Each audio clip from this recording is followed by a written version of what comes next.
పూరా local. Welcome to పూరా local. ప్రభుత్వ షట్ డౌన్ కారణంగా అమెరికాలో ఆకలి కేకలు హోరెత్తిస్తున్నాయి. ప్రభుత్వం నుంచి సంక్షేమ పథకాలు, నిధులు నిలిచిపోవడంతో అక్కడి పేద ప్రజలు ఆకలితో అల్లాడిపోతున్నారు.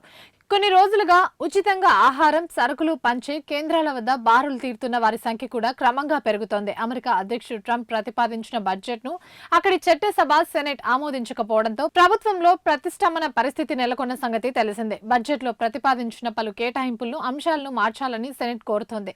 దానికి అధికార రిపబ్లికన్ నుంచి సానుకూలత వ్యక్తం కావడం లేదు. షట్ డౌన్ పరిస్థితి నెలకొన్నప్పుడు పలు అత్యవసర ఖర్చులు మినహా ప్రభుత్వం ఎలాంటి వ్యయం చేయడానికి వీల్లేదు. దీంతో ప్రభుత్వ ఉద్యోగులకు వేతనాలు కూడా నిలిచిపోయాయి. ఈ క్రమంలోనే అమెరికా ప్రభుత్వం నుంచి పేద ప్రజలు, అవసరార్థులకు సప్లిమెంట్ న్యూట్రిషన్ అసిస్టెంట్ ప్రోగ్రామ్ కింద ఇచ్చే నిధులను కూడా నిలిచిపోయాయి.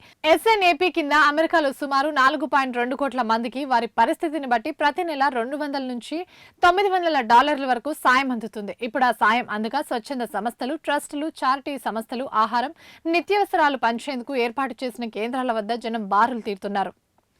ఇవి ఇప్పటివరకు అప్డేట్స్. మరిన్ని అప్డేట్స్ కోసం చూస్తూనే ఉండండి పూరా లోకల్.